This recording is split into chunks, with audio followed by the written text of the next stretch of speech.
তো এসআই এর পর ফাইনাল ভোটার লিস্ট প্রকাশ হয়ে গেছে। তো আমি আগের ভিডিওতে তোমাদের সাথে শেয়ার করেছিলাম তোমরা ওয়েবসাইটে গিয়ে কিভাবে ভোটার লিস্ট ডাউনলোড করবে। আর আজকের ভিডিওতে তোমার সাথে দেখাবো যারা ওয়েবসাইটে গিয়ে ভোটার লিস্ট ডাউনলোড করতে পারছো না তারা প্লে স্টোর থেকে অ্যাপের মাধ্যমে কিভাবে ফাইনাল ভোটার লিস্টটা দেখবে। তো চলো সেটাই তোমাদের সাথে শেয়ার করি। প্রথমেই তোমরা চলে যাবে গুগল প্লে স্টোরে। তো সেইখানে গিয়ে তোমরা সার্চ করবে ECINET বলে। তো সার্চ করবার পরই তোমরা যে স্ক্রিনে এই অ্যাপটা দেখতে পাচ্ছ সেই অ্যাপটাকে তোমরা ডাউনলোড করে নেবে। তো ডাউনলোড হয়ে গেলে সেই অ্যাপটা ওপেন করলে তোমাদের সামনে ঠিক এইরকম একটা ইন্টারফেস ওপেন হবে।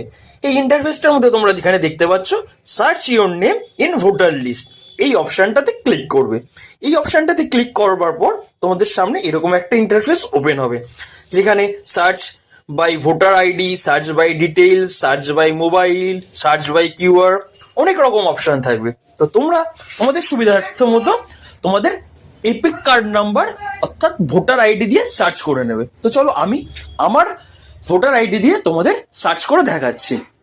তো আমার ভোটার আইডি ক্লিক করবার পরে এই পুরো ডিটেলসটা ওপেন হয়ে গেছে। তো এইখানে ভিউ ডিটেলসে আমি ক্লিক করব, তারপরে এরকম আমার সামনে পুরো ডিটেলসটা চলে আসবে। আমার নাম, বাবার নাম, আমি কোন বিধানসভার আন্ডারে ভোট দিই, প্লাস আমার কোন ভোটার কেন্দ্র, সব কিছু ওপেন হয়ে যাবে। তো তোমরাও এইভাবে তোমাদের পুরো ডিটেলস চেক করে নিতে পারো। তো এই ধরনের ইনফরমেটিভ ভিডিও পাওয়ার জন্য আমার চ্যানেলটাকে সাবস্ক্রাইব করে রাখবে। আর যদি ফেসবুক বা ইনস্টাগ্রাম থেকে দেখে থাকো তাহলে ফলো করতে ভুলবে না। কিন্তু তোমাদের সাথে দেখা হবে নেক্সট ব্লগে। আজকের জন্য এইটুকুই।